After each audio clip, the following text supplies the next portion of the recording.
சுவையான பன்னீர் எப்படி செய்யலான்னு பார்க்கலாம். மிளகு ஒரு ஸ்பூன், சோம்பு ஒரு ஸ்பூன் எடுத்துக்கோங்க. நல்லா பொடி பண்ணி அரைச்சிக்கோங்க. இப்போ பன்னீர் எடுத்துக்கலாம். ஒரு கடாய் எடுத்துக்கோங்க. எண்ணெய் ஆட் பண்ணிக்கோங்க. பன்னீரை டோஸ்ட் பண்ணுறதுக்கு மஞ்சத்தூள், மிளகாத்தூள், உப்பு ஆட் பண்ணிக்கோங்க. பன்னீரை ஆட் பண்ணிக்கோங்க. நல்லா மிக்ஸ் பண்ணிக்கோங்க. இப்போ தனியாக எடுத்து வச்சிடலாம். இப்போ ஒரு கடாய் எடுத்துக்கோங்க. எண்ணெய் ஆட் பண்ணிக்கோங்க.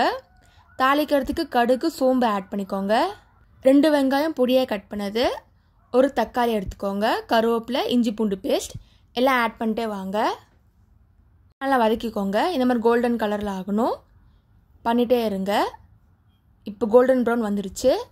இந்த டைமில் தக்காளி ஆட் பண்ணிக்கோங்க. நல்லா மிக்ஸ் பண்ணிக்கோங்க. இஞ்சி பூண்டு பேஸ்ட் 2 ஸ்பூன் போட்டால் போதும். இப்போ நல்லா மிக்ஸ் பண்ணிக்கோங்க.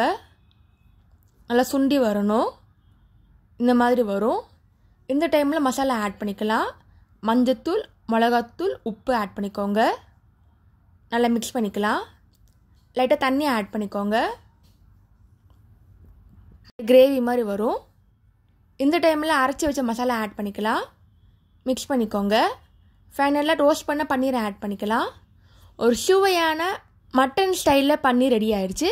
நீங்களும் ட்ரை பண்ணி பார்த்துட்டு எப்படி இருக்குன்னு சொல்லுங்கள். தேங்க்ஸ் ஃபார் வாட்சிங். லைக் பண்ணுங்கள், ஷேர் பண்ணுங்கள், சப்ஸ்கிரைப் பண்ணுங்கள்.